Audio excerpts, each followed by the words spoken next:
This week on RSBANDB Update, join us as we relive some of our favorite moments from 2021.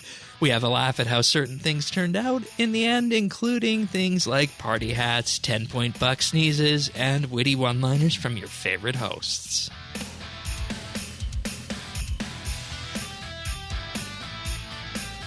This is RSBANDB Update, episode 862, recorded Tuesday, December 21st, 2021. The 2021 Clip Show.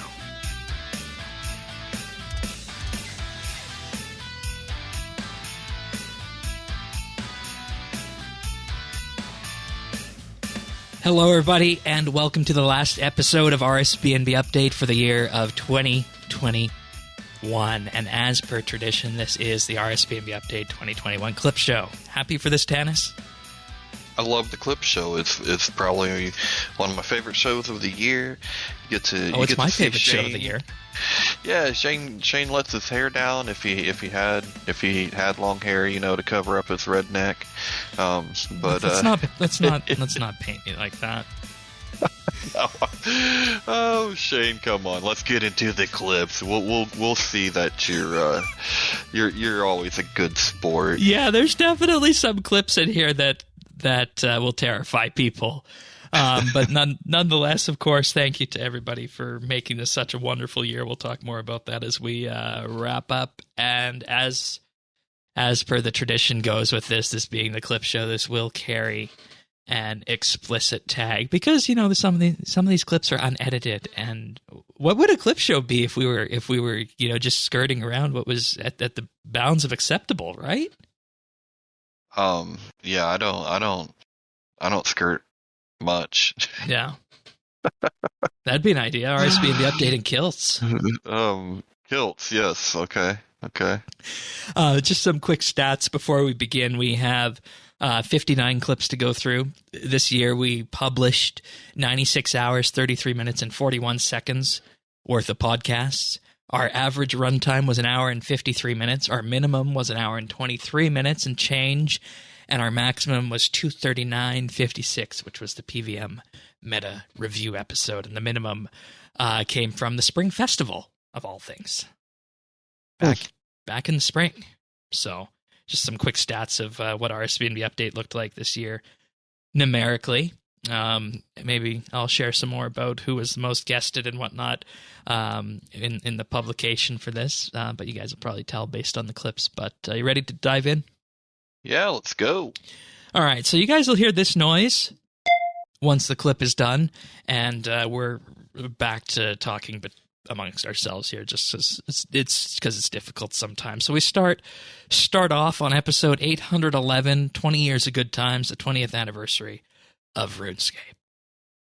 Hello, everybody. This is Trekkie here, also known as J1223, and I'm back with some news. I fucked up. All right. Can we start over? Yeah, go ahead. Take two. I'll count you down again in 3, 2. You remember Trekkie came on that show and wanted to do the intro like that for the 20th anniversary of RS? Yeah. I think that was his auctioneer audition, wasn't it? Yeah, I think so. It was. But we also have some other clips from that episode, including the full intro. Hello, everybody. This is Trekkie here, also known as J1223, and I'm back with some new RuneScape Heart of Glitternor action. Now. To the right of me over here, we have Tennis. Say hi, Tennis. What's up, buddy? Hey, Trekkie. Yay, Tennis! And right next to me is Shane. My own host. Now. Hello, everybody. I feel like I'm heading out to the auction yard, and we're going to be starting to run our auction on a new head of bull here. Do we have anybody? Hey, yeah, brother. I've actually never been to a cattle auction before, but it's very common around here. You got a head of bull. Yeah. So this next clip from the same episode is very foreshadowing. You'll hear why. This is something people have always, looked out for. At the end of that, he said, just make sure you keep holding on to those party hats. You never know when they may be worth something. I love it. And this, spawned CM to actually have to say something. No, we're not adding any new party hats. We're not doing anything to party hats. It's just something that Mud Warden said. As, you sometimes get New Year's party hats out of Christmas crackers. Oh, I didn't even think about that. Well, okay. I thought it was like a kind of a little bit of snark. No. I was loving it. I was like, oh, go give me some snark, yes. Because, well, have you been following stuff, Shane, with like the upheaval and party hat stuff and the PVM? No, I haven't. PVM guys. Oh my God. Okay, well, let's just say there have been videos made about, oh my God, the price of party hats. You can't even do PVM and earn a party hat anymore by doing Tellus, where you make 60 mil an hour, and you can't do it. I'm serious. I've seen a video like that. And I'm over here with my two little fingers playing the world's smallest violin. Like, so when I saw him say that, I was like, ooh, snark. Because they're like, something like the blue one is like 100. Yeah. Some bill at this point, like really the only way you're getting something like that, like it's now in the hands of the stakers, so it's just hilarious. The funniest part about that is Mud Warden probably knew. We got a party hat. Mud Warden probably knew he'd end the year with a party hat drop. That's pretty funny. And it's so funny because community management when we're not doubled down so hard on saying no. But lo and behold, here we are. We got a party hat. No more. Except for like when Mud Warden just tells it as it is. We should have believed him. Uh-huh. All right, we're moving on to episode 812 now. The art of the rework. You forgot apparently how to plug in. Uh-oh. Surprised. I've been plugging it in. All right. Oh, well. Maybe don't be a dumbass and plug something in that's not turned on, huh? Well, you don't get a lot of power when the computer's off, do you? No, not on old ones at least. Do you remember what that was about? Must have been like, I don't know. I was thinking it must have been my headset, but Oh, right, because the headset wasn't charged, and you were wondering why it didn't charge, but the computer wasn't on. Yeah, I think that's what it was. Yeah, right. Because that would also be why you sounded different on 811. So we must have been talking about that in pre-show on 812. Right. Yeah.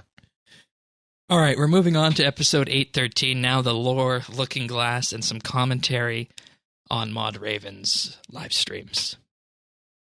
Lots of Maud Raven theme stuff here. Have you ever... Oh, I got too excited about that. Have you ever... and yeah, it just happened sporadically. It's not that I'm excited to answer the next question or anything. Have you ever considered that sometimes you might kill NPCs too quickly? Maud Raven talked about how NPCs needed to be emotionally broken, spiritually broken, and then just broken, and then ultimately needing to just suffer before killing them. But Maud Osborne put a pin in that. We don't hear about that much too often, do we? No, but that's so Raven. Here's another one about extending that idea just a little further from Maud Raven. And, they asked then for a list of NPCs that Maud Raven killed, and he said he couldn't remember. And then Maud Stu says it's not right to be killing them if you can't remember who you killed. He who has sins must wield the pen. So we're going with Mod is definitely the Zodiac Killer, is definitely Ted Cruz then, hey? Yeah, or Raven. Or Raven. Jagged Zodiac Killer, Maud Raven. But we also learned another thing about Maud Raven on that episode, about what they used to have to, what length he used to go to when they'd be filming videos around the studio. Books containing lore, lots of books everywhere. Same thing with Jack. Maud Raven. That happened on here. Yeah, he wrote them in code. Yeah, wrote his notes in code to prevent people from reading them if they were accidentally caught on the camera on stream. And then he forgot how to read the code. Beautiful. Self-teaching Da Vinci. Maybe he's the Zodiac Killer. No, they can actually read the Zodiac Killer's notes now. Yeah, I saw that. That's actually really interesting. They deciphered one of the last ones. I think there's still another one that's not deciphered on that. I mean, all we have to do is just ask him. He's in Congress. Cruz on in there? Yeah, Ted Cruz has actually retweeted things talking about the Zodiac Killer before, too. He's all in on that meme. That sounds like something the Zodiac Killer would do. Right? Hey. Is it Maud Raven or is it Ted Cruz? Well, Maud Raven is definitely the RuneScape Zodiac Killer, without a doubt, and probably a serial torturer too. Yeah. Yeah, but you know, I wouldn't put anything past Ted Cruz. No. Moving on to episode 814 now, Thrice Slayed. This clip is called RuneScape Product Placements. Do you remember what direction we went on this? I do not. All right. There's a lot, but no, do you know what this means? What's that? 2022 RuneScape FPS. Confirm. Oh, God, no. Please, no. No, it can't be. No, that can't be. Yeah. No. Some of these defense contractors, they do pretty Are we going to elaborate. have BAE shilling in the middle of the game? Keep in mind, this was back in the early 2000s, I said, was the case. No, I know. Get defense contractors doing product placement inside FPS games. No. I think that's... Yeah, right. That happened in Call of Duty, right? I'm sure it probably did. I don't know. God, no. Was it brought to you by Raytheon? Hey, you want to join the army, kids? Yeah, right. This goes hand in hand with our Dron and Gielinor discussion a few weeks ago. Yeah. No, I remember. Yeah. What an episode that was.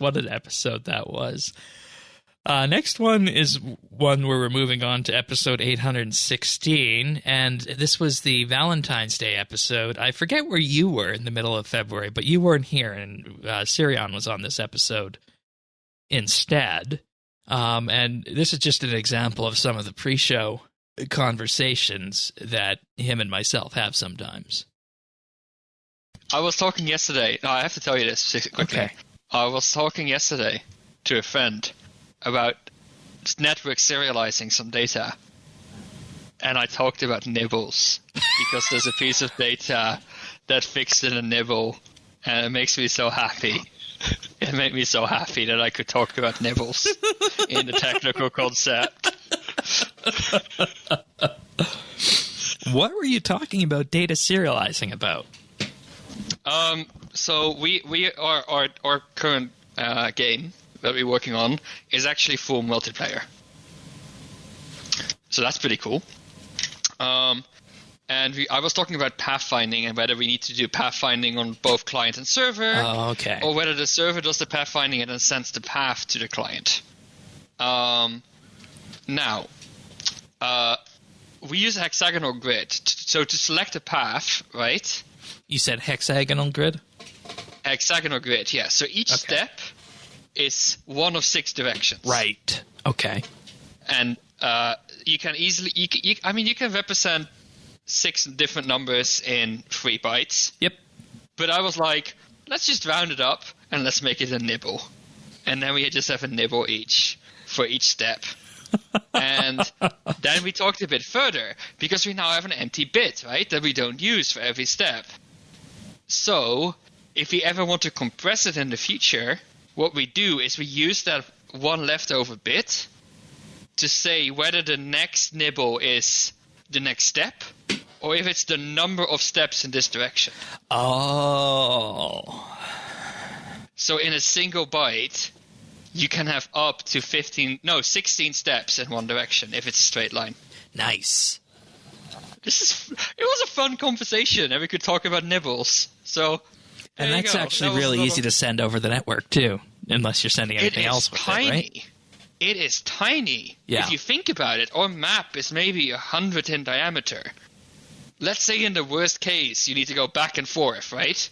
That's 200 nibbles. That's 100 bytes you're sending over the network. The TCP headers we use are more overhead than that. Exactly. I bet there's very few people in the audience who understood that conversation.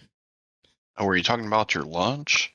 No, we were I talking heard, like nibbles and bites. We were talking about representing data on a multiplayer game map and sending it over the network. Huh. You think you could work on 200 mil cap limit there?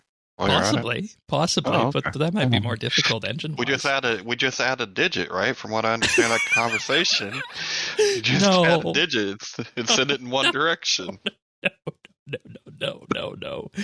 That's a bit more complicated because the engine and used to be the client, but probably just the engine now running behind the scenes on the servers is limited to what we call int32, a 32-bit number, which is that 2.1 billion limit of a signed number. You can of course go bigger, but that throws into question a whole bunch of other things on space constraints, and that was just me realizing that this is probably not the forum to be going into data representation. Where did with one clip end and the next begin? Right? Alrighty. Well, the next clip goes forward to episode 817, one episode next forward. It was Expanding Expectations, and we have a chat about Mount Rushmore. Oh gosh, I wonder if it already exists. I was gonna say, like, a Mount Rushmore, I think would be Legos. And no, Shane, you can't change the faces or add any. How did you know I was doing that? Somebody made a Lego Mount Rushmore out of 22,000 bricks. How did you know I wanted to add 2 more to Mount Rushmore? I had a feeling. Astute listeners would probably know which 2 presidents I'd add to the list, but we'll leave that as an exercise for them.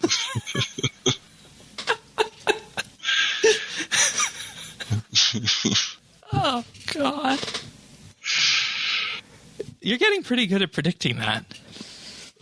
Yeah, well, we've worked together for a while now. That was obviously pre-show, and I'm still going to leave that as an exercise to the listeners to guess which 2 presidents I'd add to Mount Rushmore. Oh, okay. You're not ready to spill the beans yet, Shane? No, we're not going to spill the beans yet. But you know which ones they'd be, right? Oh, absolutely.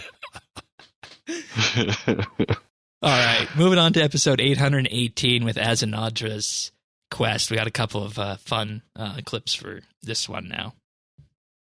After this, we head back to the Praetorium yet again in Karadat and have a chat about what exactly has been going on with this one. And we get there, and Ariane is on the floor, out cold. Oh, God. You've been doing this on Quest stream. I absolutely... And there were 5 minutes where everyone was just turning up bit by bit and going, oh, Ariane is unconscious. What's up with her? What happened? I burst out laughing. His character says, what did you do to her? And we were really worried. But no, what she's done is...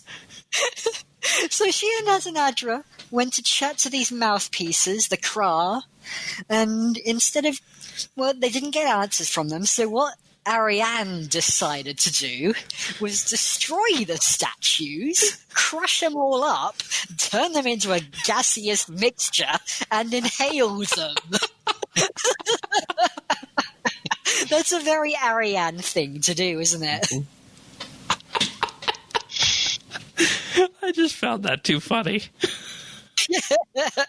So we were worried all this time, and nope, she's just a bit of a tunnel vision researcher, hey? That was perfect. Boy. Perfect.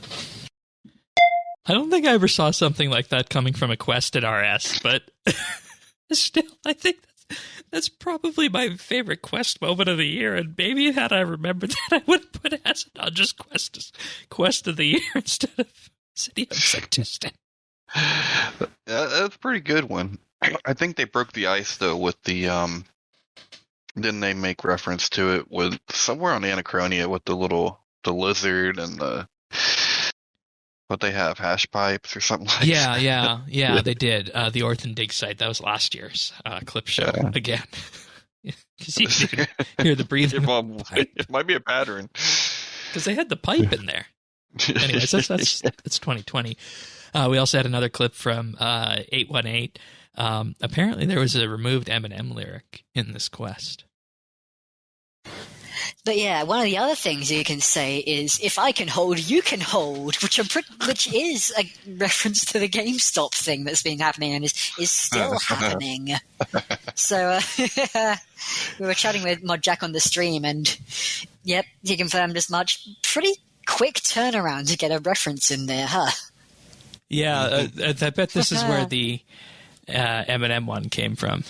Yeah, probably. Oh, dear. Oh, you're right. It was in the first one where you could say stop the count. Oh, I enjoyed that little bit of dialogue. This statement is a lie. Yeah, exactly. I'm wondering what the Eminem lyric was now. That would have been in there at that point. Because I don't think the Tsar would speak Eminem. Speak Eminem, as if it's a language thing. Right. Well, I don't know. Oh, decode the arcane language of the Tsar. Yeah, I mean, I'm not What's this about the real Slim Shady? Will the real Slim Shady please stand up? He was a rap god.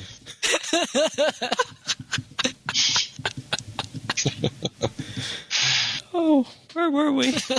Oh, God. Returning to the outer halls under the heart. Right, okay. And then you fill Ariane in on everything that was happening. Oh my God, that dialogue, both in terms of what could have been there, what was there, and what was there in the past. Oh, perfect. Perfect. Oh, boy. But, lo and behold, we actually did figure out what the removed Eminem lyrics were, because the following week we had Mod Jack on the show, and he clarified that for us. So we're going to move right into that clip right now, unless you have any comments on the language, the true language of the Tsar, Tanis. Nope. And you guys also said on a live stream there was a removed Eminem lyric in the quest. Do you want to share what that was? Yes. It seems obvious to me, but no one has suggested. It was when the shadow voices and the light voices are talking. And the shadow voice says, "We're your conscience." He says, these voices, I hear them," quoting Eminem's Guilty Conscience, of course, which is literally about two voices talking in your head, a good voice and a bad voice. But yeah, people suggested loads of good suggestions for things the shadow voice could have said that were Eminem lyrics. So I think he could probably speak entirely in Eminem lyrics if he wanted. Oh boy! Sometimes it's such a shame that the game is not voice acted. And that would, of course, require having the rights to the Eminem songs. But just imagine what other kind of exposition that would allow. That is really cool, and I didn't remember it because you have to be like a legit Eminem fan to recognize those lyrics for that song. Which I am not. Yeah, like that's from, oh gosh, it's like I want to say it's like the first big album. Oh, wow. So that would be a that blew long up. time ago. Yeah, not the not the early one that kind of blew up, but the second time. It might have been My Name Is, or Marshall Mathers. Can't remember which one. All But right. it's early on. Like, this is early 2000. All right. Also, Yeah. of course, in talking with Mod Jack, we always like to open these shows up with a fun, soft round of questions, and this one surprised us all. What's one fact about you, Mod Jack, the person, that everybody should probably be aware of that they don't get to see behind the mask? A fact about me that not everyone's aware of. I love singing karaoke. Oh, okay. All right. I think I probably don't create that impression. You don't.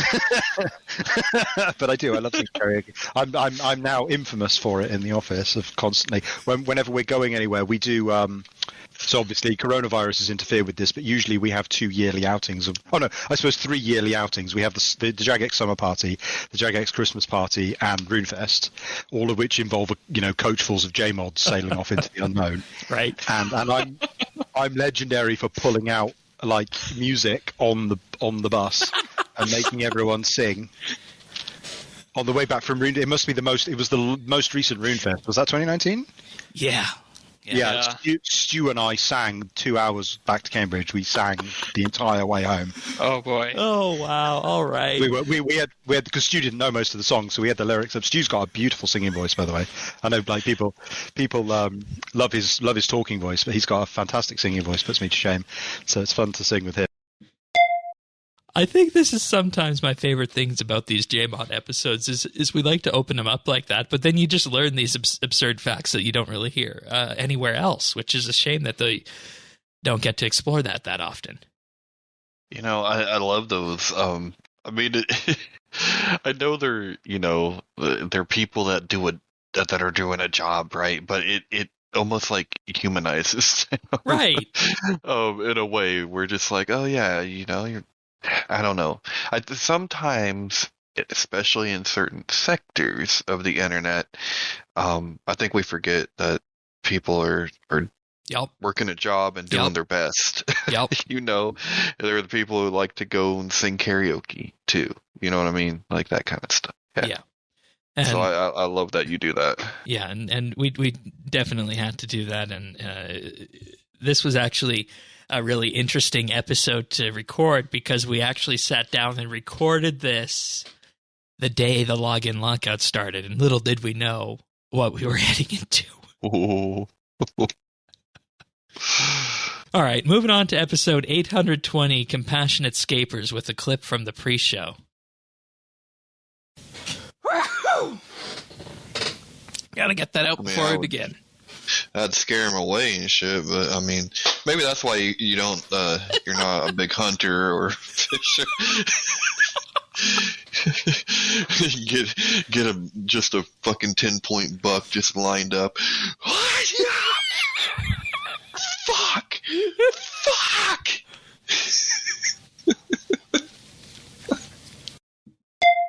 My sneezes will be making another appearance at the clip show later.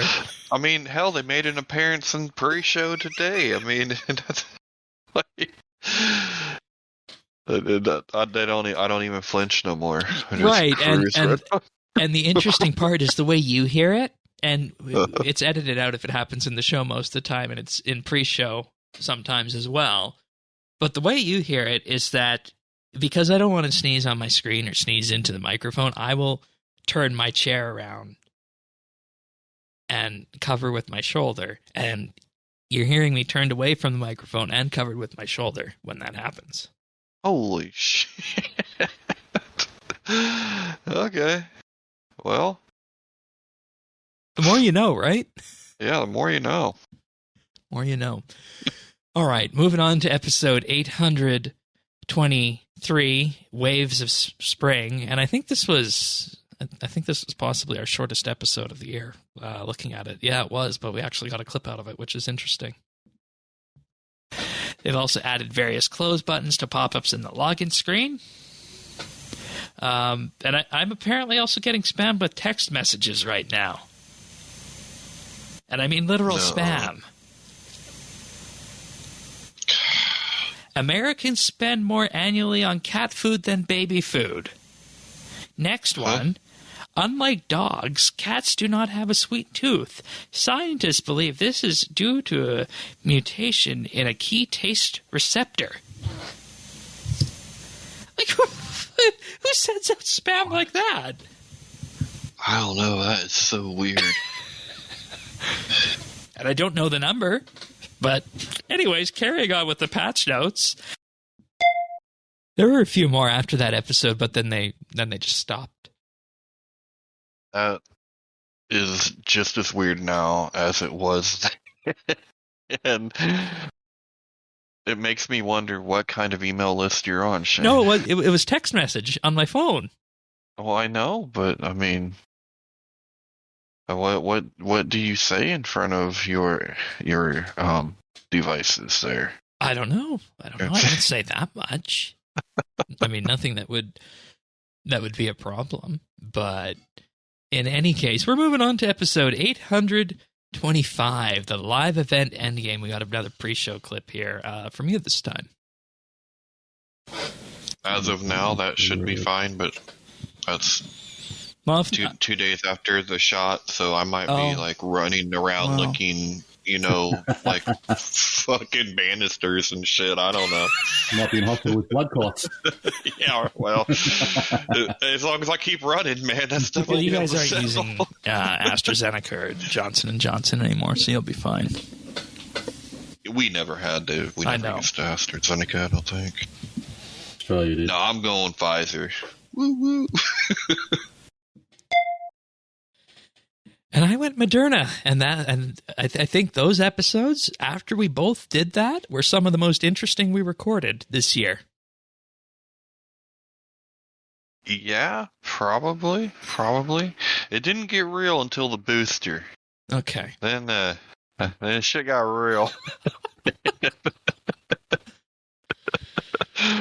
Ay. You gotta wonder what's up with that. Though I had it bad after both number 1 and number 2, and mine was Moderna. We're still here podcasting too, so it turned out fine. I guess there's that. Yeah, turned out fine. I'll take it.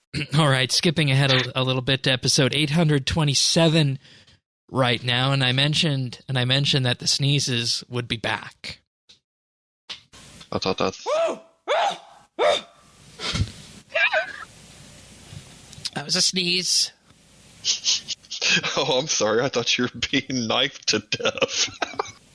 It sounded like somebody barged in the room with a knife.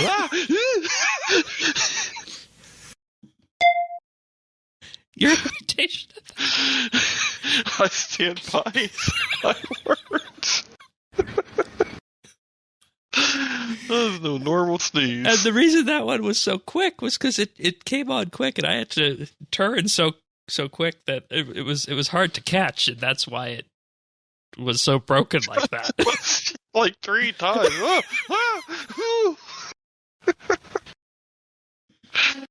Oh, yeah, that's platform similar to Patreon, like locals. Oh, that's weird. I'll just edit that out. Gee, Shane, can't you just at least do edibles before the show? You have to toke while we're doing the show.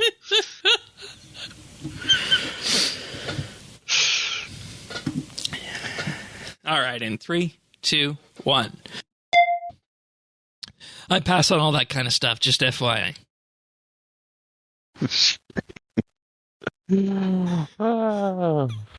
Even though it is legal here, I pass on all that still. Just, that's all I want to say about that. I don't know why you wanted to go that way, but hey, sure. Why not? Because I love making fun of you with obscene things that you would never actually do. Because I find that hilarious. It's like calling a big guy tiny, I find it funny. Fair enough. Moving on to episode 829 right now. We got a pre-show clip and then a post-show clip. Remember, Vic is back. Yeah, man, that dude's been ripping me off lately. I ain't gonna go see him for a while. I don't like his deals. Feels like I'm on Pawn Stars or some shit. What are you pissed off about? I mean, I've turned in a lot of bonus and got very little bonus in return. Right. So, how do you feel about Vic now? I stand by that comparison. Yeah, and you know, it really has raised an interesting question. Perhaps we should just instead use the treasure hunter to convert whatever is not prismatic into oddments at that point, rather than moving it around with Vic, because you suffer the conversion rate, obviously. Yeah. Well, and I already kind of work that system with the daily keys as much as I can anyway. We can't do it with all, you can't bonus, do it with everything. Yeah.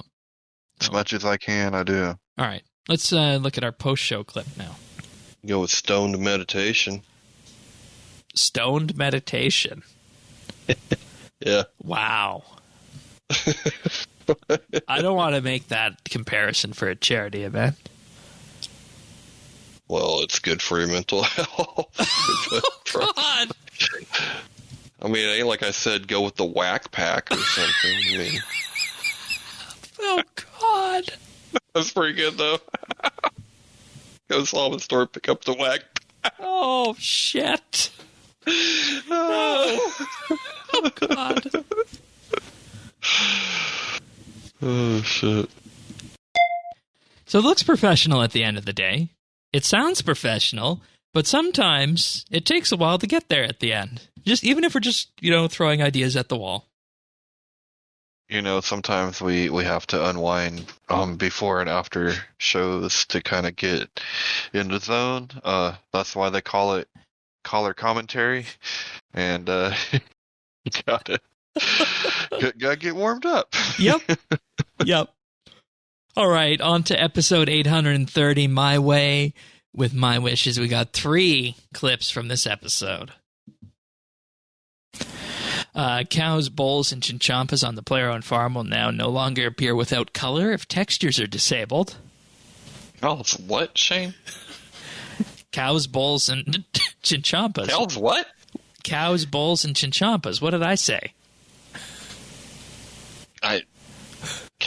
What? Cows, bulls, and chinchompas on the player-owned farm. Oh, bulls. Like. What did you think? Bowl. Like a fish bowl? No, I'm messing with you, Shane. Oh, okay, fair enough. Would you care to tell the listeners which way you were leaning on that? It sounded like you were saying balls. Really? Yeah. I listened to that back. On the episode, and I listened to it back yesterday, collating the clips, and now I hear bulls.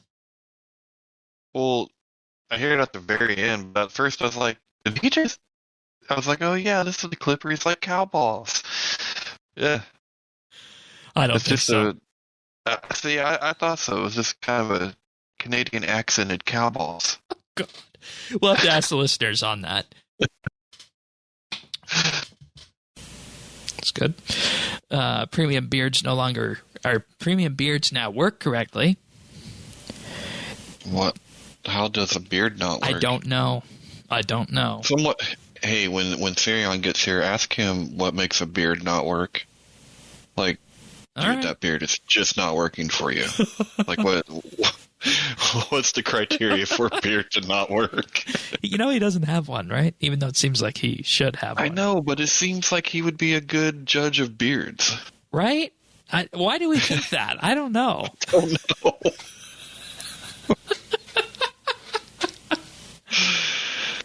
Oh, boy. Where were we? I I still feel that way, but I mean, hey, at the end of the day, he's not the beard expert, unless you meant technically, of course. Yeah, no. It's funny though. Maybe like, we are no closer to the answer today than we were back then. No, I don't think we are. But on that episode, you also did come up with a good solution for what should happen to people who break the rules. So if these people get banned for 2 weeks and they have all the wealth they earned from doing this removed, they lost that amount of wealth, and they lost that much time in the game where they could have been doing things to make money on that front. So in effect, they lose double the amount. See, right now, I'm going to advocate that we need to take this out of the real world, get it out of the real world, let's put it in the game world, and let's introduce civil asset forfeiture for bug abuse.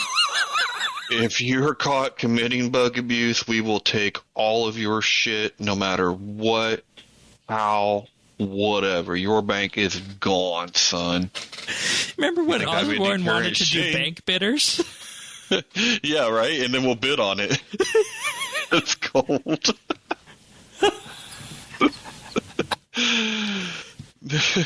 You want to do some wealth removal? You want to do some punishment? There you go. We'll have fines. You don't have it, that's okay. We accept buy bonds.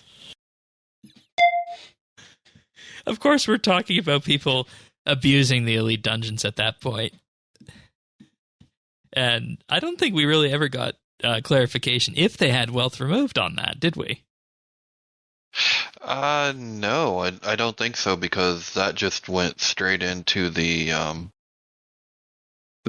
lockout, and then when they came back around and started doing something, we just got the numbers on permanent bans and and temps bans, all that. But you know what I love about that clip, Shane?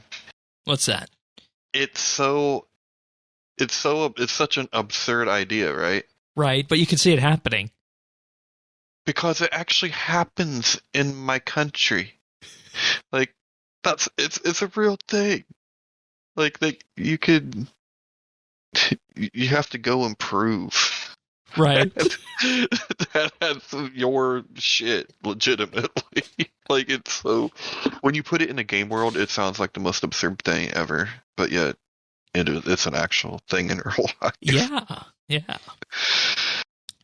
All right, we're going to take a pause here before I move on to the next one, and I'm just going to thank some Patreon supporters because we did hit that big milestone. We are now past the $200 mark, which means that in the new year, patrons who provide shipping info will be receiving a special something, let's just say, and there'll be a teaser of that coming in January. I don't want to reveal too much of what that is, but of course, a big thank you to all the Patreon supporters for making this episode possible. And if you want to learn more about that, you can check us out at patreon.com/RSBANDB. There we have the entire back catalog of monthly bits available for as little as $1 a month. If you want a VIP rank on Discord and stereo versions of the show, you can get that for $3 a month. Or, since the new year is starting up, for $5 a month, you gain access to the clips as we make them throughout the entire year. So, of course, there are people who knew exactly what was going to be on this clip show with the clips that we publish to Patreon. So a huge thank you goes out to our Patreon supporters, and in particular, this week, those people are Amos Reed, Andrew C., Arvids L., Christian S., Chunk the Monk, Cook Me Plonks, Diana, Drama Free, Duramax, Elo Matey, Free Milk, Jacob R., Jade Gizmo, Jason S., Jeebus, Jesse W., Kesky Plays, Lucky Ducky, Nate the Great, Nick G., Pernasius, Renhawk, Ricky A., Samuel F.L., Scott D.S., Seth W., Singer, Stub Eve, The Bears OP, The Naked Captain, The Lion, Tom V., Zachary M., and Zant. Thank you, everybody, for making this episode this year possible. We'll talk more about what that means at the end of the year to us as we wrap up with that. But once again, a huge thank you to everybody who supports us on Patreon. And if you want access to some extra shows, go check us out at patreon.com/RSBANDB. Thanks so much, everyone. Thank you, guys. All right. Episode 831, Warden on the Warpath. This is after your vaccine has begun to set in. Oh yeah, we're going crazy tomorrow. Like my wife's like, you want to do something wild? Yeah.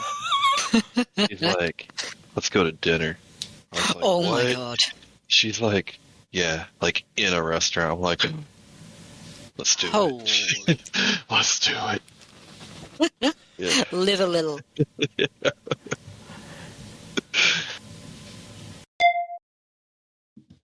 Amazing what can constitute as wild in 2021, right?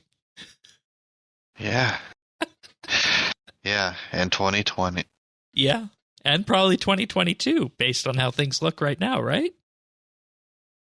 Yeah. We live in a hellscape. But that's why we have RSBANDB update. Exactly. 20 years of RuneScape, and you still get to escape. 20 years later, you still get to escape. Yeah. 831 also talked about Zaros doing some not good things with children. I bet they start an internet conspiracy about Zaros and how he's holding elf children in Here we go. dungeon. Oh boy. Yeah, okay, sorry. That's a different. I'm having nightmares lately. Can't imagine why. My RuneScape and yeah, don't fall asleep listening to news and playing mobile. This is what happened. You okay? Yes, everything is fine now. Okay, everything's fine now. That's good. Wow. Wow, okay. Just glad those nightmares aren't bleeding into reality yet, hey? Right. That's actually very interesting. Once I had a programming problem and I dreamt I solved it. And that was the problem. And we talked about this in the Clan Quest Discord, and it's happened for numerous people before. I remember the live stream that happened on Monday. I was actually dreaming about doing the live stream before we did it. There you go. So would you rather have dreams about Zaros taking children away, programming problems, or doing a live stream before you actually do it? Probably programming problems. Because then you got the answer, right? Yeah. So, Yeah. Also on 831, I highlighted something called my Grand Vision. Well, we've got 4 weeks of the event going. We could always bring him on during one of those, eh? Yeah. I'll tell you about my Grand Vision after the show, and we'll see if we're still able to enact that, but... Oh no, we're not enacting anything from Shane called the Grand Vision. Oh no. Nope. I'd have a place for everyone in my Grand Vision, Tanis. Oh, I bet you would. Oh no. Dare I ask what you were so terrified of? No, I think we all could imagine where Shane would place us in his Grand Vision. Yeah, in very, very influential key spots. Uh-huh. So, moving on to episode 832, Echoes of Erebus, and of course Battle of the Monolith was happening at this point in time, so it makes sense that there's lots of talk about Zaros. Presented on this, Tanis? Yeah, I mean, who knew Zaros was Terran, right? Like, this is crazy. What do you mean, Terran? Like, sorry, Star Trek reference. Oh. It's been a long, long time since there was one on the show. You're right. I can't believe I missed that. I know. And I still feel like we need to pick up our Star Trek references on the show. Yeah, that can be a resolution for 2022. Yes. All right, we head on now to episode 834, covering the launch of RuneScape Mobile with a pre-show clip from Zant. We had this stupid thing happen when I was in high school with those laptops, where this one guy, like, he sent around this disc that had Halo 1 on it and installed on everyone's PC. And they ran on LAN on the school's network. And oh my god, everyone got caught. The IT. What high school was that? Or was this high school? Yeah, this is high school. It's 10th grade. Oh, okay. So it was like, I remember Spanish class. Like, I was one of like 3 people in the class, like, not playing Halo because I was playing RuneScape. And then everyone got caught, and it was a big deal, dude. Like, everyone in the town knew about it, and this one kid made T-shirts about it called the Game Bus 2011, I think. And then the principal found the T-shirts, and she got really mad about them, and she threw them, like, into the bus lot, just, like, having a breakdown over it, because she was done with it. She was done with that situation. And then as the senior prank for our class, like, 3 years later, 2 of the guys who were the head of that, they got into her office and lined every wall, every floor, every surface with those T-shirts. Oh, that's the best. That's what I'm talking about. Hell yeah. That's a good prank. That's some good shit. I will never forget that. That was so funny. And this is what pre-show of RSBANDB Update looks like sometimes when we have guests on. It's actually quite the fun experience. Because I think we were talking about where mobile would be useful, of course, right? And how back in the day you'd have to use a computer, but now you just use your phone. Oh, yeah. Well, that was story time, back in the good old days. Uh-huh. Before flip phones, even. Yeah, Eesh. That's like late 90s, 2000s time. But we also have your idea of how to wind down with RuneScape now that mobile is around. I'd be interested in that. I'd be interested in that if there were no keys. That's the deal, Shane. And it's like you say, you got to get them hooked in, right, Tanis? Hey, I'm hooked in. How many more smokes do you want? How many more what? Smokes do you want? Jesus. None. I don't smoke anymore. Okay. I was just equating MTX to smoking. Oh, I got you. I mean, I will admit, on those rare occasions when we get a good promotion and I spend odd mints on keys and I do like 20 chests, it makes me feel dirty. Well, but every once in a while, I like to enjoy a glass of scotch and a fine cigar. So, It's a good old treasure hunter. It's a good old treasure hunter. Oh, that's too funny. Yeah. Simple pleasures. Is Shane one of the cigar? I know, right? Shane, you want to tell us something? Oh, no, I don't. He is in the land of the frozen free north. Hello, Clip Show. Oh boy! All right, that was to get ready for the next piece of content. Everyone's favorite, Battle of the Monolith. Oh, jeez. Oh, geez, indeed. But no, that's what you said you were going to do that weekend. You said you were going to go out on the porch, have a cigar, have some scotch, and play some RuneScape Mobile. Yep.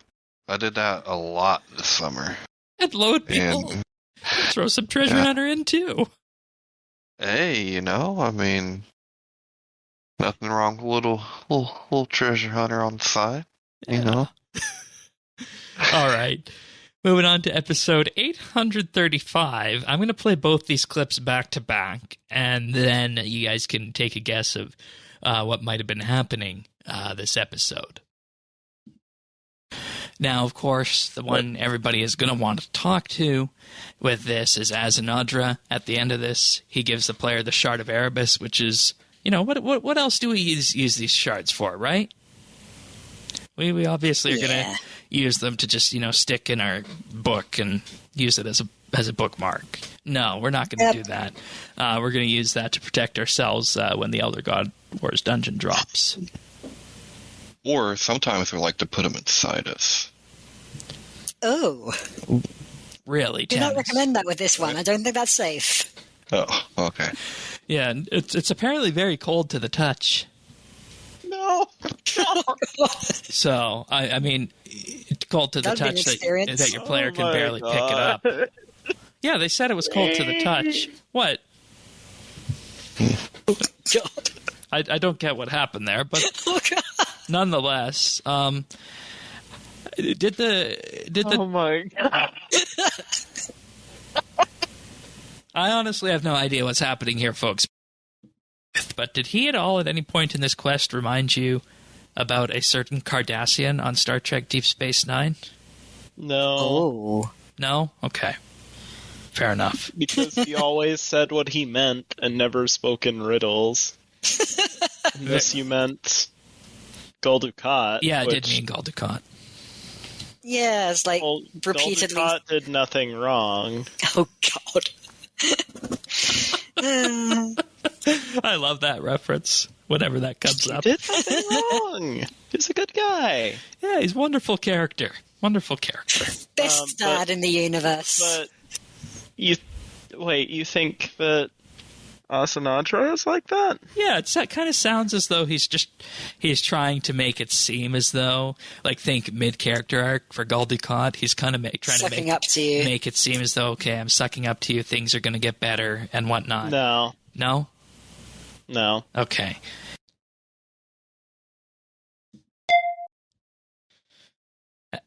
City of Sentistan, Earth's episode that he was on this year. Mm-hmm. And I get the Shard reference now. You guys explained it after the show. I love the Earth episodes. I mean, I can just laugh all the way through them. He's like, oh no, a lot of fun. No. So this episode, and the other thing I wanted to point out was this episode was actually really hard for me to get through. Because I felt like I was not here that episode because it was COVID vaccine number 1, and that was pretty bad. But just wait till you hear the clips from number 2, and we're honestly hoping that we don't wind up in a similar situation you did with number 3 when that eventually happens. Yeah. All right, moving on to episode 838 right now, and this one was called "The Elder God Wars Documentary: A Sirion Appearance." Beach ball rolling has been removed. I always hated that event. That and Terrorbird racing. Wasn't beach ball rolling the reskinned cheese wheel rolling event? Yes, it was. It was. Yeah. Told you I'm an old timer. Yeah. Do you ever do cheese rolling in real life? Because that's a fairly Dutch thing to do, right? No. No? Okay. Is it Dutch? I thought it was. No. We don't roll our wheels of cheeses. Cheese of wheels? I remember... Wheels of cheese, yeah. I remember once watching The Amazing Race, and they... maybe... I think it was the Netherlands, but maybe it was Belgium. They had to carry these wheels of cheese up a hill, and they just completely lost them. Old timers at The Amazing Race will know that. Carrying... Yeah, we have, like, classical, like... It's like, what's the best way to describe it? Like a hammock you put between two people. Yeah. And then you put the wheels of cheese on that. And that's how cheese gets carried the traditional way. Okay. And there's weekly cheese markets where it's all still done that way. And I just want to apologize to anybody who's joining us here for, the first time on this podcast. We normally aren't this tangenty. You started about cheese. I mean, I'm passionate about cheese. It's in my blood. I'm not. Oh, I don't have blood. There's liquid cheese running through my veins, so... Oh, my God. Okay. Beach ball rolling has been removed. Tick that off the list. I think you were on summer vacation this episode, and as you can tell, based on this Sirion clip in the last one. We kind of like to let our hair down sometimes, and sometimes it even works its way into the regular show. And now we know that Sirion really enjoys cheese. Yeah, I guess that might be a good Christmas present for someone to get him. Oh, there you go. But he also at this point, and I will see if this persists through the end of the show, made me have one of my favorite RSBANDB update moments of the year, talking about City of Santistan. Of the Majorat? Yeah, we wanted to rebuild it, but it didn't happen for the longest time. It felt like our actions mattered. It felt like what we did in these quests had a actual impact on the world. And now we're just watching movies. About, let's say, if you do the Elder Gold Wars dungeon, and then in a year you're going to do a City of Santistan, you're basically watching a Discovery documentary about how the X was stolen.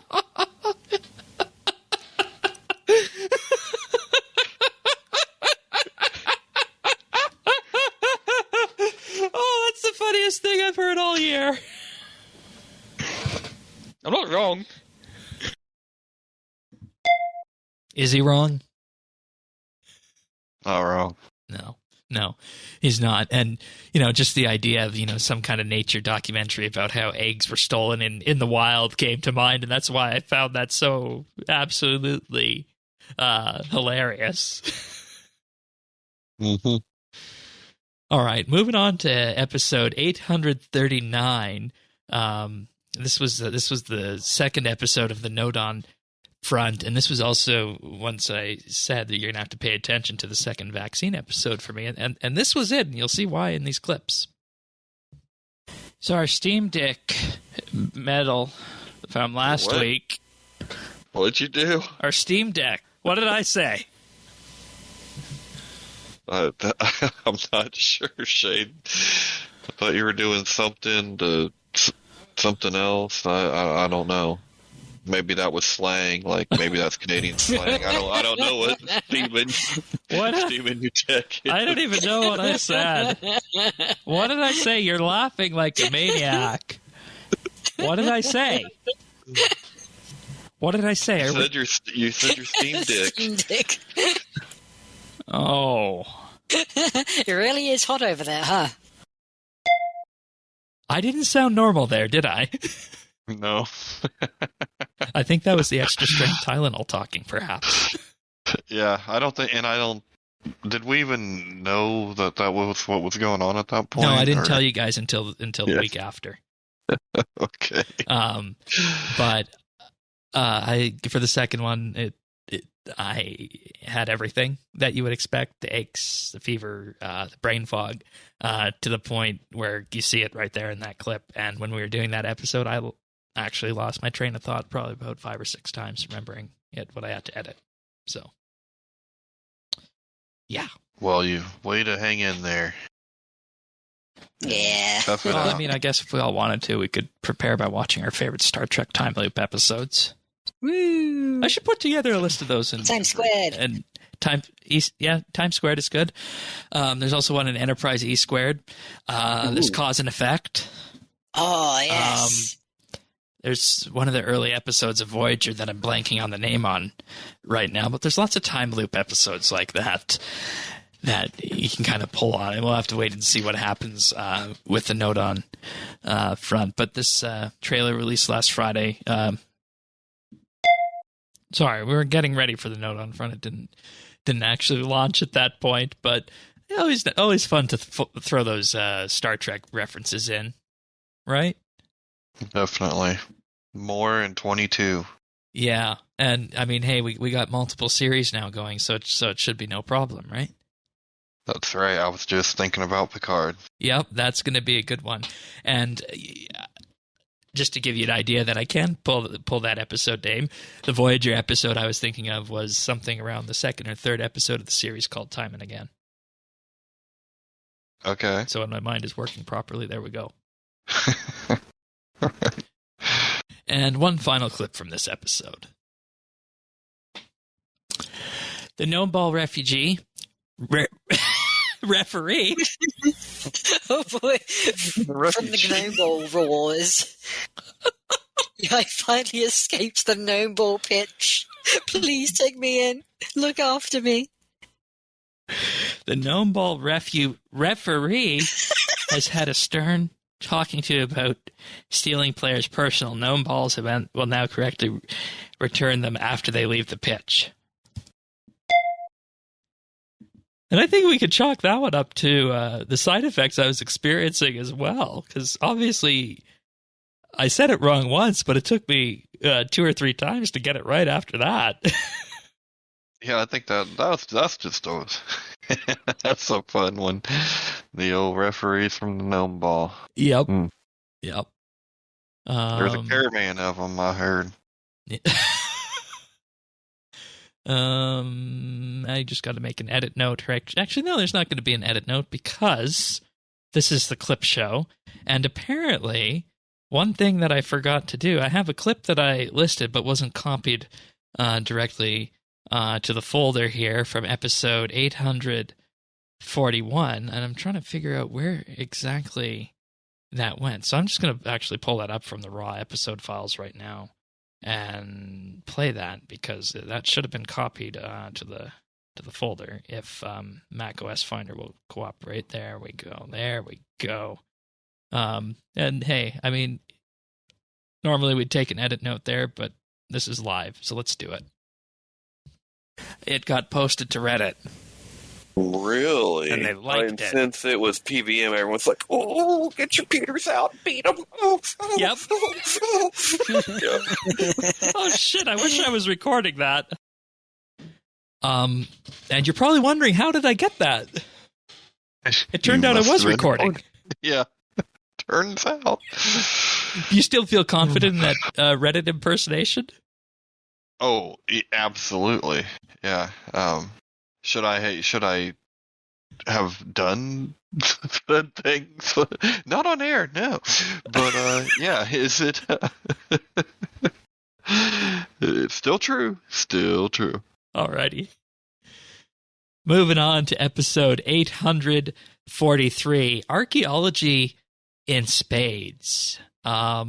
This clip is called Thaxi Virgin Airlines, and I'm not entirely sure how we got onto this line of conversation.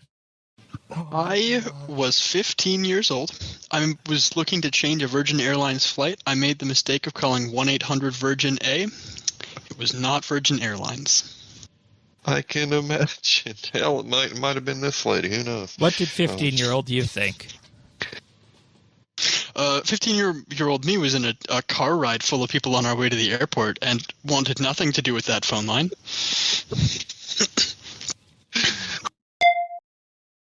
I think I remember what this was about, and I'm not sure if you want to talk about it. I mean, I can only imagine who he called. Yeah. Yeah, but I remember how we got onto that now. And it was about a conversation you were having with somebody that went in that direction inadvertently. And that was a story he had that kind of went in that same similar direction. Oh, I vaguely... Yeah, okay. Think so. Probably not, but yeah. Yeah. Amazing stuff that we get up to in the pre-show. Yeah, a lot goes down in the pre-show. And sometimes I make inadvertent slips as well in the main show. I can save the world and make people, and I think it's stressing her out, and I think she's had a lot of stress. Yeah, well, I'm sure Donald Trump felt that way right before he went into the monolith. So, my lord. So. Oh, sorry, did I just... You did. I meant Soros. That was like, what? Is that a reference? What? I was very willing to let that slide. It took me a second to realize what I said there. I don't know. I meant Soros. Cool. Go on. And Thaxi takes it just cool like a cucumber. But there's obviously there's an inadvertent Freudian slip there of comparing Zaros to Donald Trump. Yes, there was. and it's an app comparison. I agree, it is, and that's probably why I made it. Yeah. Or chaos, right? Yeah. Exactly. And trying to pull the strings from behind the scenes and whatnot. So, there we have it. Continuing on, we're moving on now to episode 844, 2 steps forward, 1 step yank, talking about a bug related to dice. Magic dice no longer stall the player's actions or script cues, such as incoming damage. Performing another action, such as moving to another location, will cancel that dice roll. So, a bit of background for this one. The magic dice is what you get at various milestone unlocks from the quest point shop, and those magic dice give you a roll on the treasure trail loot table. So what this means is that somebody would be able to keep consistently, prior to this patch note, rolling their magic dice and stalling what the game would be doing, including things such as using this to block incoming damage. The things people find. Yeah. Well, now wait a minute. Did they patched it though? Yes, it's been patched. Is there a way that we could incorporate this into our normal rotation for greater DPS? I'm just saying, Shane. Maybe it's not a bug. I mean, maybe you're not looking at it properly. Maybe it's really the new meta of how combat works. So rather than defenders now, we just need to add an offhand dice that you activate its ability and block damage periodically? I mean, it wouldn't be in game if they didn't intend it to be that way, right? I mean, it's the new meta. I just need a dice for animation, a dice dance. I can just see that in the middle of combat. You take this.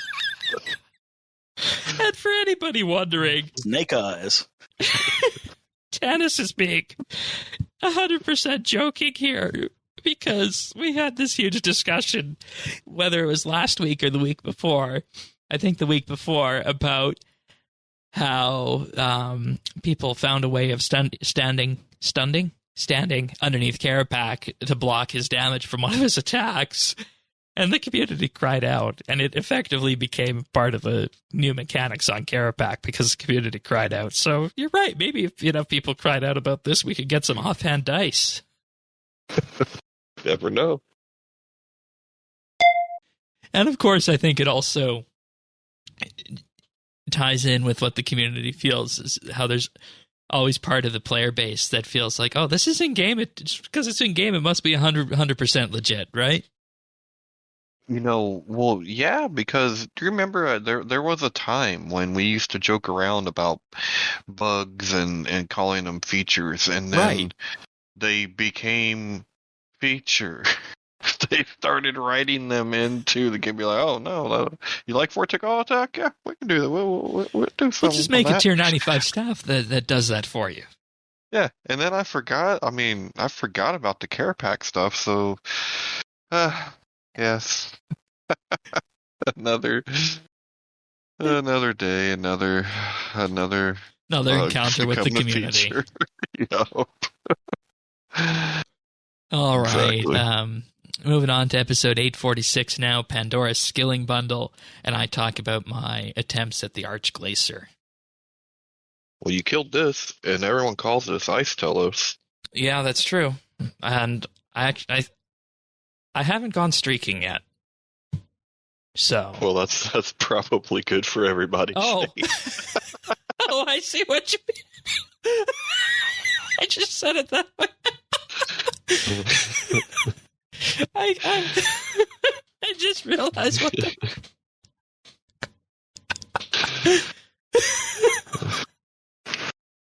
Oh, shit. Edited out, of course, of the main episode, but, you call it the Archglacier streak mechanic, so we're just going streaking at the Archglacier today. I'm sure everyone gets a chuckle out of that. Uh-huh. Anyways, moving on to episode 848 right now. Pointy Sticks Be Sus, one of my favorite titles of the year.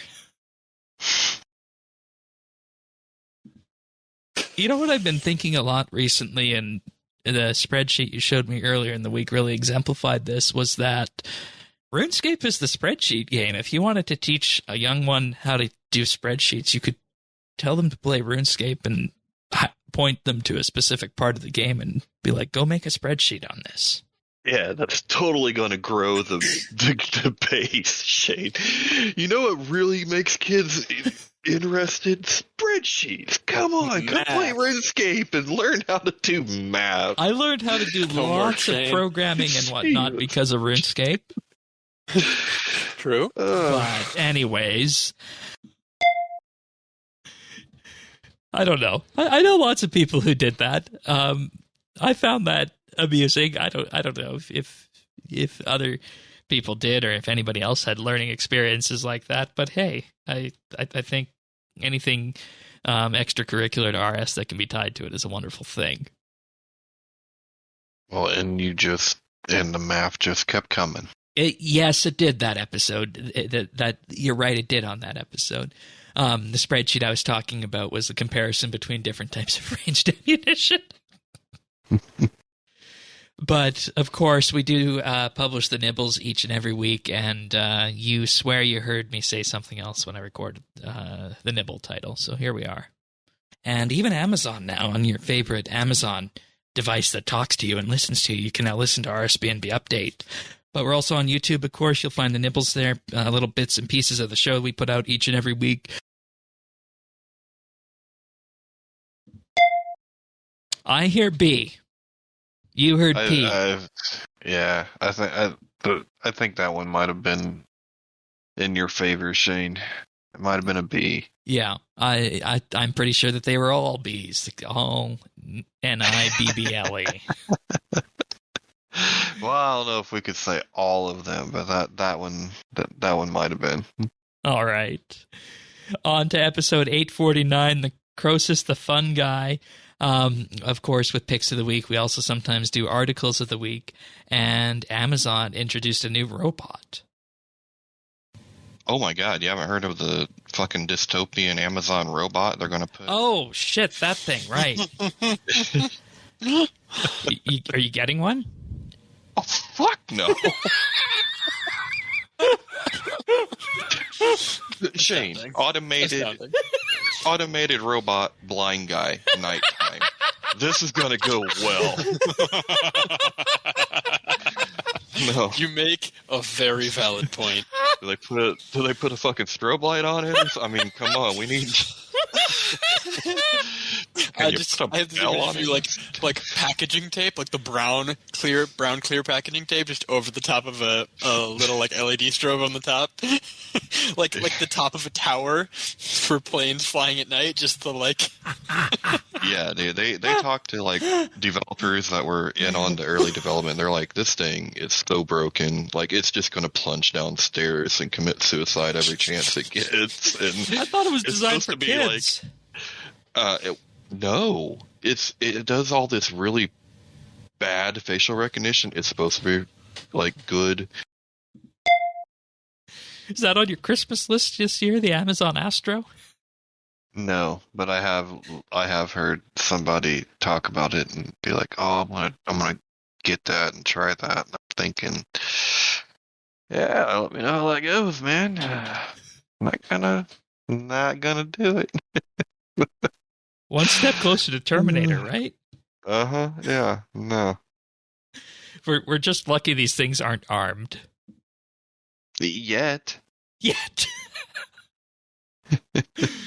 All right, this episode also was one where Thaxi, for Pick of the Week, suggested everybody go get flu shots. And, there's other things we also need to protect ourselves from as well, but I think that advice on that is probably best given by what jurisdiction you're in, depending where you are and whether or not the walls are falling down around you on that. So we'll leave that there. We only have a few achievements this week compared to last week, but you can start us off, Tanis. I was just wondering, Shane, is that how you advocate for the use of condoms? Oh no. I have no response to that. Start your achievements. Just go, my guy. Alright, so starting with So my issue with this clip is it came out of nowhere, and you were so matter of fact that I stopped because it sounded like you needed to take a break for a minute. because you said something about you're following the guidelines to protect yourself. And you could just tell in the background that Thaxi was trying to keep it together. Oh, yeah. Well, that's when it's the funniest, you know. I mean, yeah, and I mean, you could have messaged him beforehand and said, you know, just let it rip, you know. Yeah, no, you gotta get the authentic reaction. That's true. Yeah. All right, moving on to episode 852, Zuck Down Under. This clip will only be played once during this clip show and never again. So here we go. I don't want anyone to smack me for this, but there is an NPC, after you donate some blood to power up the sword, who says, "Are you guys both sitting down?" Uh-huh. Whoa, Master, it's such a pleasure to meet you. I've come to the conclusion that we know why Draenor was banished from Mauritania. And it is because he probably possessed that weapon. I practiced that for the show. I don't normally have to practice these things, but the person I practiced with hung up on the Discord call 3 times. Let's hope they don't sue for damages. I'm sorry. I just had to bring that up, that we have one of these talking possessed sword heads in game like that now. I never thought I'd see the day that we'd have that at RS3, but lo and behold, there it is. And of course, that was the episode with Chaos Elemental on it. Yeah. I mean, I could go for an encore, but you know, I think you should do it live. Maybe one of these times you do a segment, you know, in character, you know. No, maybe, no. I can't believe we got to that point. In all honesty, that just has to be the most extreme clip of the year, I think. I don't know. We'll see what happens as we get to the end here. Continuing on to episode 853, Full Frontal with Zakal Zook. And we got 2 clips from this episode. First one was when we were opening up the show. Gonna jump into the Zekar front, Inferno, the whatever we want to call it in this stage, the full front. You know, there's been a whole myriad of names this week, hasn't there? Tannis, what do you want to call it? I think we should call it Full Frontal. With Samantha B. And this was just the beginning on this episode. I'll just move into the post-show clip from when we were actually working with the title, and then we can discuss the impacts of this. Full Frontal in the gutter. How about Full Frontal Zook? Oh, man. All right. Full Frontal Zuck. Oh, no. Shane, you have to be aware that is an incredibly sexual statement. I am putting that into the world.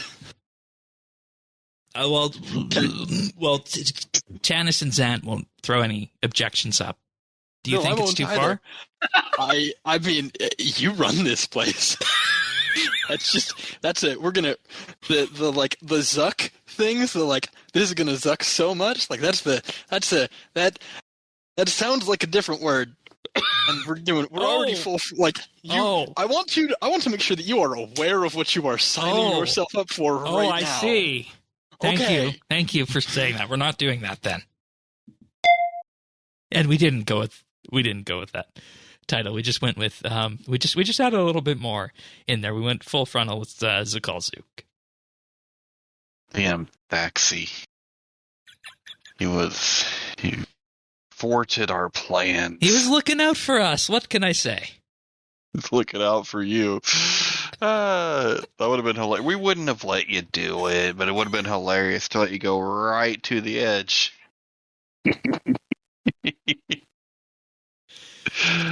Yeah, you and Zant were definitely chuckling about that. Yeah, and what you need to know is, like, in the back of my mind always is, oh, wait till I send this one to Reed. He's gonna like this one. Yeah, and, I'll make the clips available to people like him. There's no reason for me to make a direct listing available to everybody who's listening, because you already got that through the clip show. But I can see the merit in having those as well. But now we're moving on to 855, Gambling with Guardrails, and you made a very apt comparison about what you want in your RuneScape bundles. Go down the road. I want to buy a la carte. Like, I don't want the combo platter. I want to buy a la carte. I want all this other crap. I'm not gonna eat my beans and rice anyway, man. Just bring me my fajitas. Okay, fair enough, Nick. I get it. Oh, that's amazing. So you just want the fajitas, no beans and rice. That's right. I mean, who really finishes their plate anyway, right? I mean, you get your fajitas, you eat all that stuff, and they pretty much take the beans and rice back. Yep. Yeah. And, this comparison, of course, that we were making was about I think it was the double XP care package that had just come out.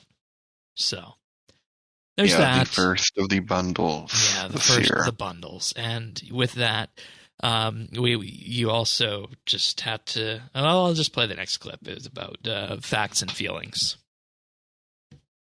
And I want somebody out there listening to this. Show me somebody else out there who does PVM and creates content for the community that is willing to say that, A, we don't know if there's inflation in the game, and B, we don't know if we need a death cost rework. I'm pleased that we're taking these opinions, because these are not popular opinions on both of them. Well, no, but I mean, facts don't care about feelings, right? We just don't have the numbers. Oh my God. You quoted Little Benji. Well, regardless, it's true. We need the data, right? At the end of the day, we need the data, and that's something that we are not going to have. We're probably going to have to trust, right? Trust in Timbo, because that's as good as we're probably going to get with this. In Timbo we trust. And I think with that, we can leave it there. So what we were talking about, of course, was answering the question that's always out there: do you or do you not need a death cost rework? Is there inflation in the game? Everybody feels like there is, but we don't know what the magnitude is, if there is. And we're on the controversial side in saying that, if maybe that's not the case. And that led you to break that quote out from Ben Shapiro, who, when he said that in 2016, was one of the most controversial things that somebody had said. But lo and behold, here, that seems to have worked. The quote seems to have worked its way into the common day-to-day life. Well, I think it was pretty apt. And we still don't have figures on the inflation. Nope. So all we can do is watch that the things that they are trying and what we could imagine those effects would be, and then kind of go from there. But no, we don't have them numbers. Probably aren't going to have those numbers. Yeah, and anybody else who tries to say one way or another that one thing is definitively true probably has a different perspective that they're going for on that. So it's something that you do need all the data to commentate on. But with that, moving on, 2 weeks into the future now, episode 857, Party Hat Fever. This is when you had to disappear because you had just been KO'd by by your third dose. How are you guys doing with this? I am doing pretty well. I am 6 of 8 on my main and 4 of 8 on my ult. Nice. I'm 5 of 8. Oh, nice. I am 6 of 8 on both. I have 2 skilling. Or actually, no, I'm 5 of 8 technically on both. I'll get the 6th from the yak check. I have 2 skilling shards on each account. It's too bad we weren't all at different places. Then we'd fit nicely into a Borg unit complex. I don't know what that means. Star Trek reference. Cool. Yeah. I'm an uncultured nerd. No, you're fine. I'm we betting. just have to be on different unimatrixes. Yeah, there you go. There you go. That's the spirit. There's your Star Trek reference. Zerdone's got it. Yeah. I mean, that was pretty obvious. So I just think Taxi's just slow on that one. Yeah, and you know he'll watch Star Trek at some point. It's something most of the producers and whatnot do eventually pick up. But I enjoyed working that one in on there. You just told me before we began the show that you're actually going for the party hat now. Yeah, I'm actually looking for the dude in the Grand Exchange for that one right now. He's right outside the gate. You're looking for the wise old man. Yeah. Oh, okay. Yeah. And I can buy it from him? No, he just gives it to you. Wasn't there one you can buy? Yeah, you can buy one. I don't know where you get the one that you buy because I'm not doing that on mine. Yeah, no, I am. I didn't mean to, but I must have got one and I got one for the yak track, and then I got one for the keys, and then I had one for gathering. So I'm like, might as well. Might as well. Yeah. So that's kind of how that worked out. Yeah. All right. Also on 857, comment I made forced Thaxi into song. I don't know why I said take us home, but there we go. Country roads, West Virginia, Mountain Mama, take me home.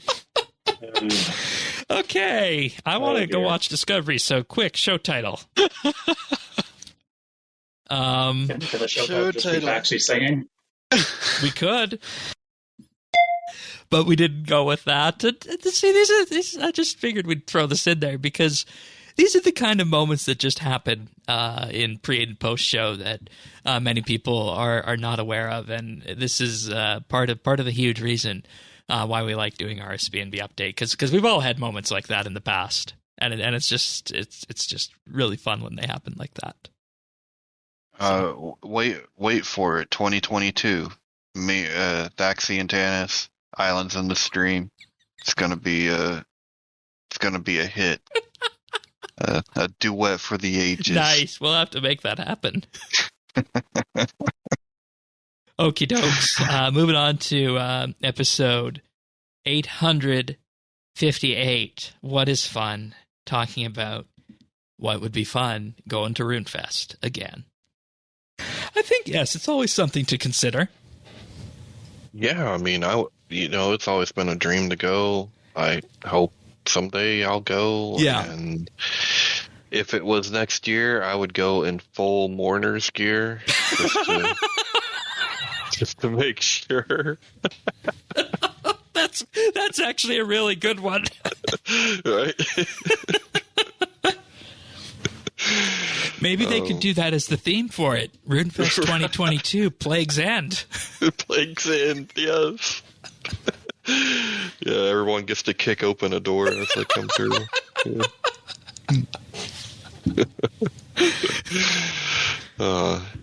I think it would be special, and I would look forward to just meeting all the people. Yep, that's what it is. That's what it is. And we'll say this again.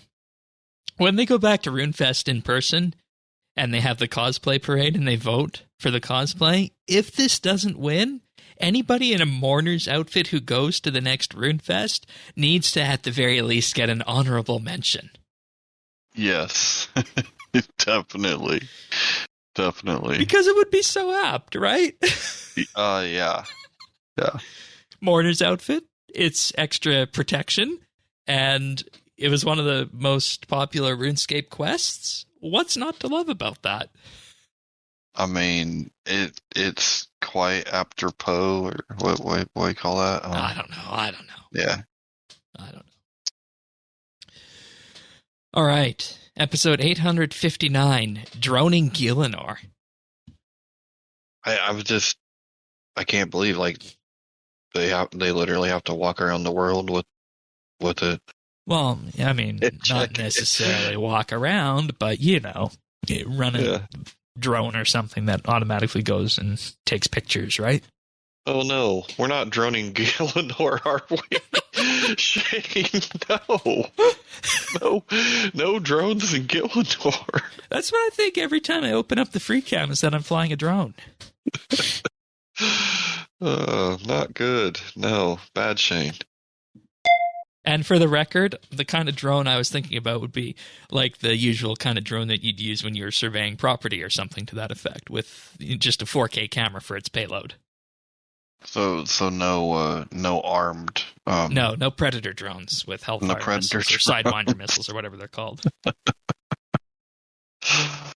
It kind of goes back to that defense contractor clip we had early on in the year. Yeah. You also had an idea of what we should do with the wilderness on this episode. So like I wonder what it would be if you really put this to a poll. Need it?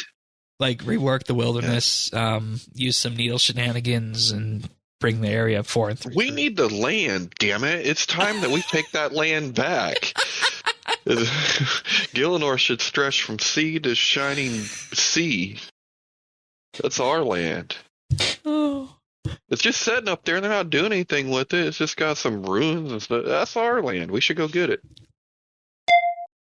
Manifest Destiny for RuneScape. Which, yes, it is. I mean, the question is, would it be the Rock Kingdom or the Falador Kingdom that would go for it? Because they both kind of border it, right? Someone needs to go for it because, I mean, it's wasted space, isn't it? Like right now, there's a good portion of the map that's just kind of wasted space. Right, and you wonder, we're going to have an experiment of this in January, removing the dual arena PvP area and replacing it with skilling content. Could you do the same thing with the wilderness, and would people bat an eye? And it really raises a lot of interesting questions. So, yeah.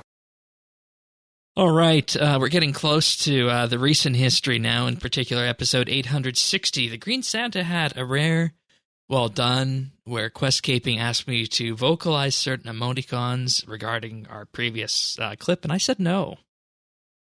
Next one is from VI Nightshade. Hello, podcasters. I want to know how I can do most content in the game except for Ambassador. He is the only boss I haven't done solo. Also, Questcaping is a cutie. I assume you're familiar with this person. Oh, yes. As a client question. I feel like you're doing this question a disservice by not somehow vocalizing the emoticons. I don't want to vocalize those emoticons. That's fair. Because I have a feeling I know what they are, and we kind of went there on that Halloween episode, didn't we? Not about to crack open the Uwu voice again? Nope. We are spared. Which I'm sure people would love, but I'm not going to do that. Once was enough per year. Even my most trusted people who give me a lot of latitude for this show told me not to do that again. And it will not be done again. And it will not be done again. But we just did it. That was with the clip. Played it. That was with the clip. Okay.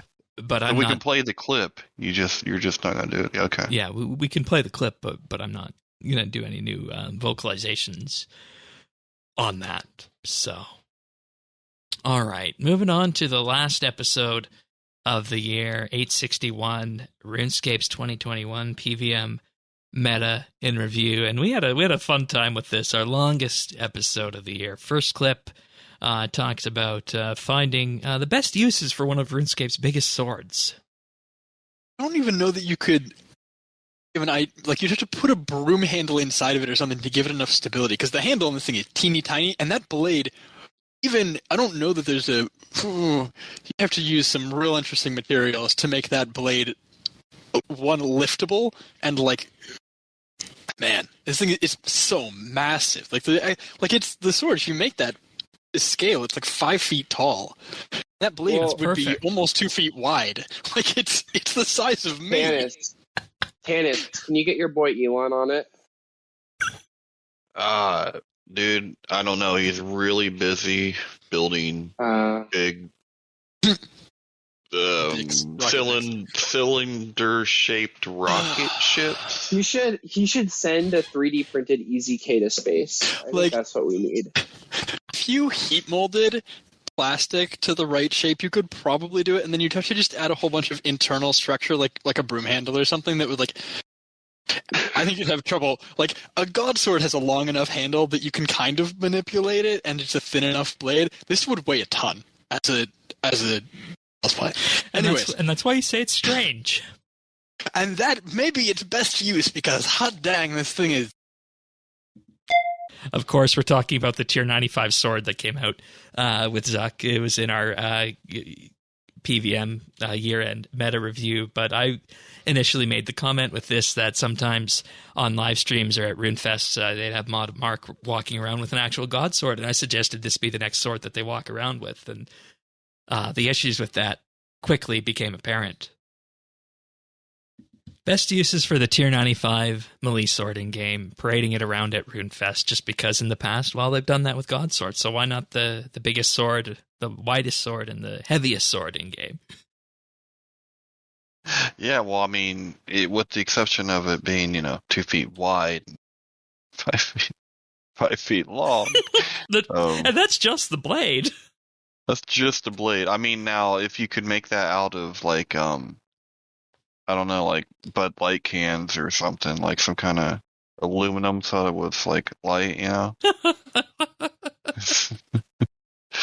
Maybe that would do. And that's why he said to get Elon on it, because of course Elon Musk could pull that off. He's pulling all sorts of things off. Hey, he could do that and get funded by the government to do it. All right, and then I ask a question about rings and get an obvious answer. Yeah, because you left it out. No, I didn't leave it out. I left it in the Reaver's ring. Who cares about this trash? I didn't know where to put it. I didn't know where to put it because it was under all 3 styles. Yeah, you put it on your finger, Shane.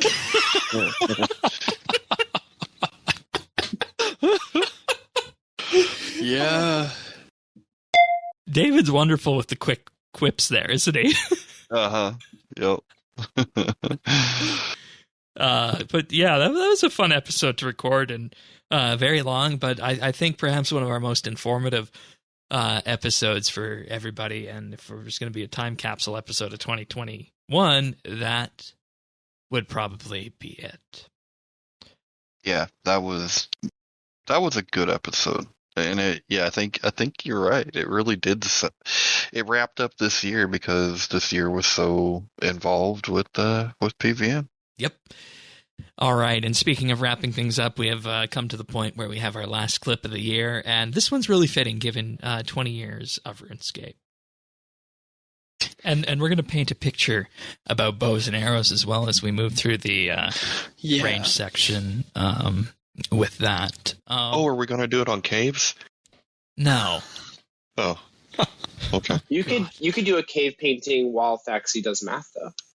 Oh my gosh! Can you imagine? It can be good content. An absolute masterpiece. They'll be talking about it 50 generations from now when it gets dug up in the ruins of our post-apocalyptic society.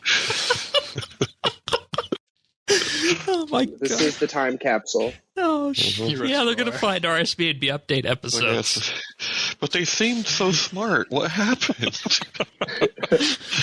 Okay. All right. So, as we progress through Ranged of the Year, cave paintings of RuneScape and RSBANDB update episodes. What a way to end 2021. What a way to end the year with that clip.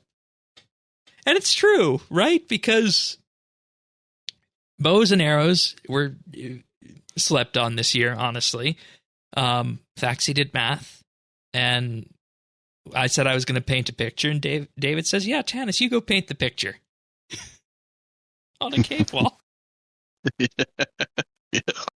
Yeah. The only remnant of RSBAND update thousands of years from now, once all of our magnetic storage has disappeared. A cave painting done commemorating 2021's RuneScape PVM meta. Hey, maybe we'll learn how to put it on into a crystal skull by then, right? Ooh. Yeah. Ooh, that'd be interesting. Actually, when it comes around to long-term archive, there's actually, I learned this week that there's an archive in the Arctic Circle that archived at the beginning of 2020 all of the source code that was stored on GitHub, the open source repository. And when it comes to actually archiving data, tape is actually still the best way to go compared to something like hard drives or solid state or optical media like DVDs. So just a little bit of food for thought with that. Yeah. Okay, interesting. Yeah. All right. We just have a couple of other little bits and bobs here. Hopefully you guys enjoyed those clips. Which clip was your favorite? Oh, man. Probably it has to be one of them when you were under the weather, I think. That's the thing. Or either that or the scared sneeze. That one was really the knifing one? Really good too. Yeah, the knifing sneeze. All right. Mine was when Mod Warden told us at the beginning of the year and told the community in an offhanded remark that there was going to be party hats that might increase in value. And the community team said no, but lo and behold, here we are at the end of the year.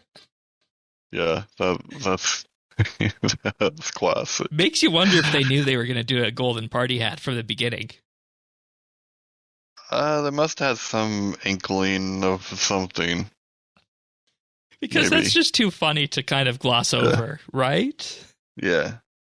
So, all right. So we're going to do our picks of the year, and then we will close off the 2021 chapter. So my pick of the year is the HTML5 Fishbowl from episode 834. And this is, for everybody, just a nice visual view of what's possible in a modern web browser when it comes to rendering and just how powerful our web browsers can become.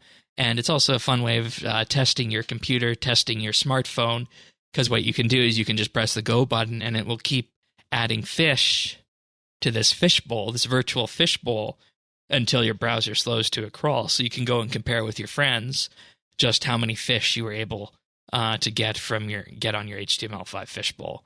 And I've always loved these kind of weird little technology previews like this. And we could have gone with a more serious pick of the week this year. I could have at least done that. But I thought, let's just go with something that really encapsulates what RSBAND update is in its odd form like that. So I figured, the HTML5 fishbowl is going to be my pick of the year from mine. Nice.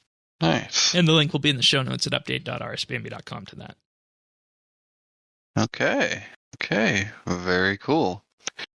Well, I think this is a little bit more recent of a pick, but I have to choose Forza Horizon 5 as my pick of the year. It's gotten some awards recently when it comes to its accessibility, and it is one of the probably one of the most accessible games of all time, and definitely the most accessible racing game of all time. It is a really, really good game. Can't recommend it enough. And it's just, it's the gold standard right now of accessible gaming. Everything from what it does visually, what it does. Okay. We're good. Keep going. All right, it's still the clip show. Yeah. It's just a bit of a cough. It's but no, it's just an all around incredible game. It's a lot of fun. Whatever kind of cars you're into, you can get them. I'm cruising around in a oh gosh, DeLorean right now. Oh God, Yeah. really? Yeah, like Back to the Future. Wow. Yeah, it's fun. Wow. Yeah. Wow, that's amazing, and it looks so wonderful too. The Forza games have always been wonderful technological showcases, both in terms of accessibility and what is possible on the Xbox One initially, now the One S, and then the Series X as well. And I personally am with you. I prefer the open road format more over the circuit racing that comes out every other year. So I would love for them to take that game eventually to one of two countries, either here in Western Canada, or I think New Zealand would also be a fun one as well. Get to drive on the opposite side of the road again. Yeah, not as fun as you might imagine, Shane. Yeah, not very fun at all, actually. Canada, we could do Canada. We could do Canada. Although, the thing about the Forza games is they normally have seasons. Do you have those in Canada? We do. It's always cold. We do have seasons. Okay. Yeah. All right.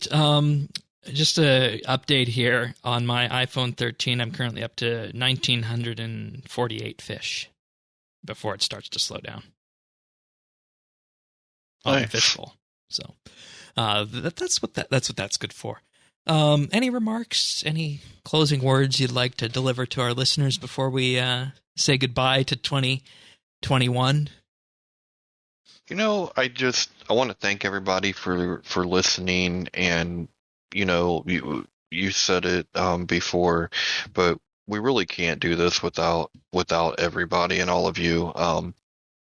It's something that we love, and we try to bring the best analysis and straight talk that we can, and a little bit of humor, a little bit of spice here and there. Yeah.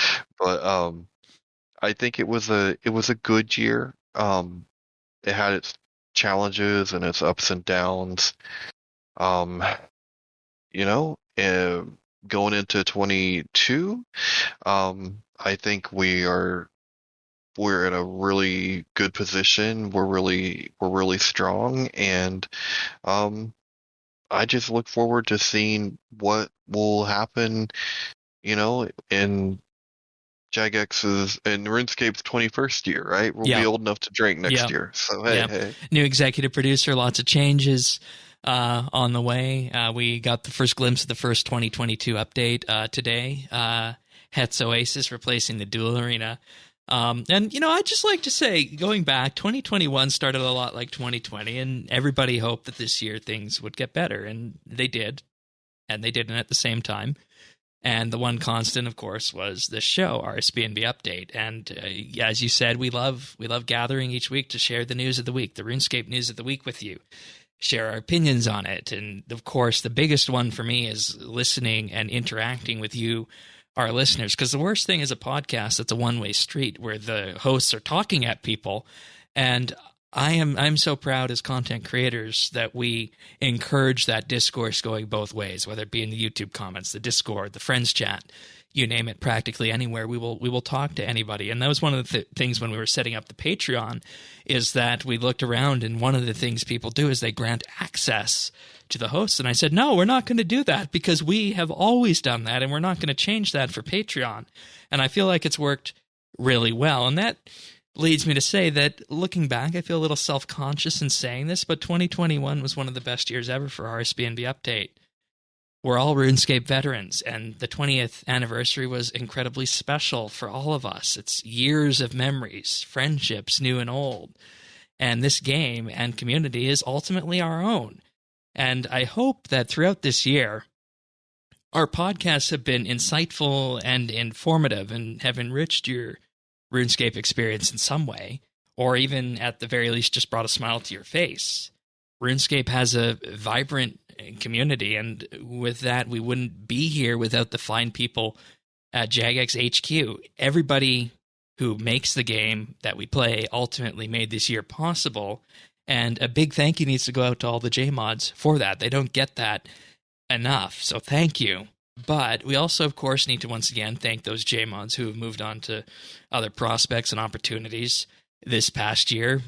With that, everything all the JMods did, whether or not they're still at Jagex or they've moved on, it impacted you, the community. It impacted us, and everyone's presence was felt, and those who aren't there are going to be missed. But I think we, as this podcast, also just need to acknowledge Mod Warden, who joined in 2019 as the executive producer and helped RuneScape evolve. I don't think there's any better way of putting it, because it was under his leadership that we saw what was truly possible for this game. And we thank Mod Warden for everything he did and where he brought this worldwide community that everybody here cherishes so much and everybody listening cherishes so much. But, of course, it ultimately then gets to the point of the hosts and producers of RSBANDB Update. This wouldn't be possible without everybody who sits and looks at the updates each week. You guys know who you are. Thank you for everything. Thank you, of course, for making these episodes more than just two talking heads of Tanis and myself. Thank you for bringing light and positive energy into what can be seen as an otherwise dark time. And you guys make RSBANDB Update what it is. But at the end of the day, 20 years of RuneScape is something that only comes once. And we're so happy we got to share this experience with you, the listeners, and our community. It's been a wonderful year, and I look forward to what's coming in 2022. We got the dual arena removal. Questions about the economy and death costs are still continuing. And, of course, the biggest one is probably going to be the conclusion of the Elder God Wars series. And these are just a few of the things we'll touch, but we're here, and we're ready to go that first week of January with what I feel is the strongest team we've ever had here at RSBANDB Update. So, unless you have anything else, Tanis.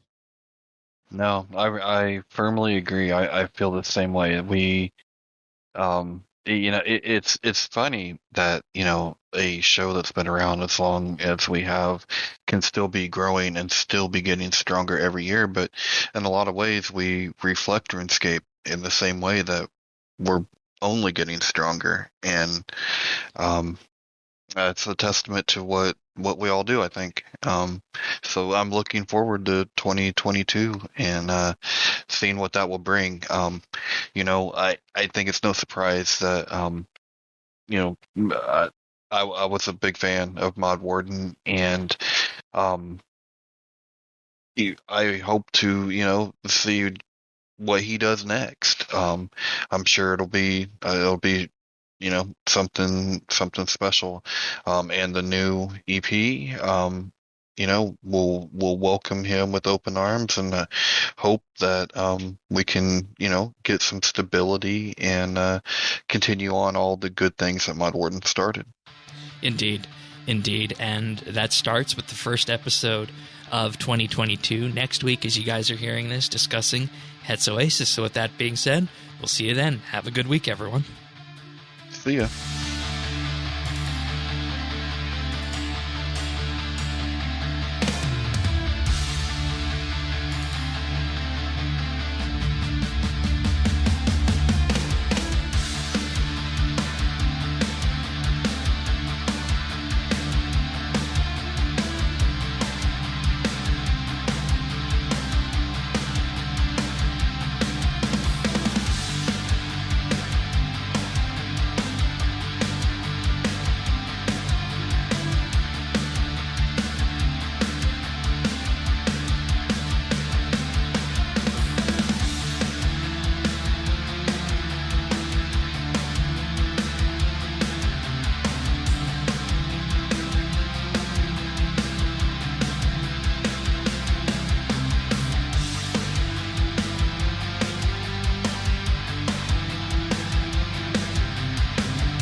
this one was one where they found out too that it was like man-made. Man-made, yeah.